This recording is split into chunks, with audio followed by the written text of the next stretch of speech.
Pang-apat din na i-share ko sa best investment ko and pinagkamitan ko ng money is I was able to live sa better space for me and also my family. So, kwento ko lang, medyo personal. Nung nagtatrabaho na rin ako nung mga unang buwan na nagtatrabaho ko. Nasa family house kasi kami.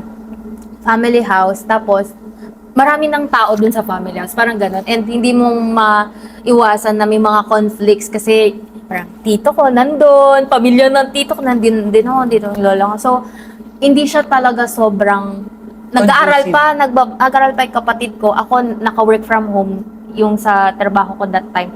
Hindi siya very peaceful for everyone. So, dahil, di ba, that time, sobrang hustle era, as in, daming ginagawa, So, may money din ako, may cash din ako that time. So, because of that, I was able, na wala pa yung nanay ko OFW, I was able na to move out.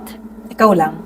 Sinama ko kapatid ko, syempre, as an ate. So, nakapag-move out kami, and hindi biro yung pag-move out kasi na-realize namin nung pag-alis namin, wala kaming gamit. As in, gamit lang namin yung laptop namin, damit namin. Wala kaming kutsara, wala kaming tabo, wala kaming kama, wala kaming electric fan, wala lahat. Kasi dun sa bahay yun.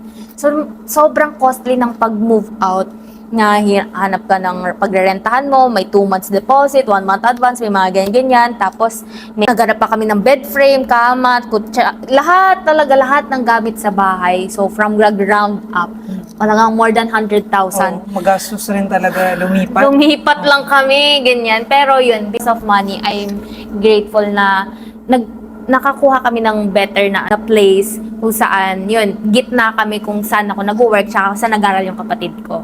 So, mas nakapag-aral din siya ng mas peaceful doon, mas nakapag-aral siya. And nung graduate siya, nagtatrabaho na rin naman siya. Tapos ako nag-work na rin. Kinailangan na nandito naman na sa South North kasi kami noon Bulacan.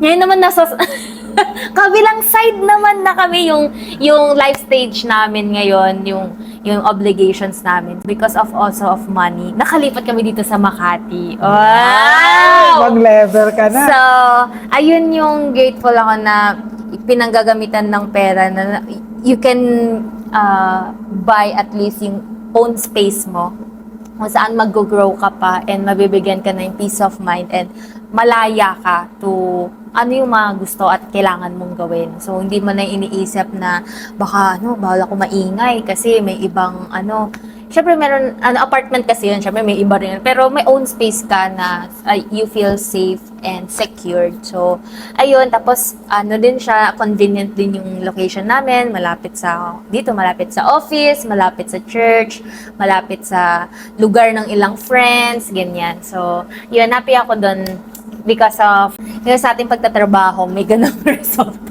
Super worth it yung na-invest mo sa better space, no? Or environment. Peace of mind talaga. Agree ako dyan. Hindi man ako nag-move out sa bahay at marami rin kami. Conducive naman yung paligid. Pero based sa mga kwento mo nga, tsaka yung mga iba na lumipat din, it's either proximity sa work, diba, or sa place na lagi mong pinupuntahan. Iba rin talaga kapag may better space ka kasi mas nakakapag-isip ka doon, mas nakakapagtrabaho.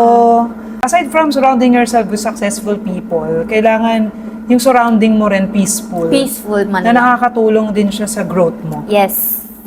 Kaya isa rin yan sa mga gandang sharing mo in terms of best things na pinaglaanan ng pera mo. Yes. At bata ka pa lang noon, naisip mo na yan. 20s pa lang, early 20s pa. Sabi ko, move out agad. Sabi ko, talagang adulting pro max agad. Naghanap kami sa mga, anong tawag doon? FB Marketplace. Kutsyon, electric fan, batsa. Ayan, kinaya. And let's go. Congrats!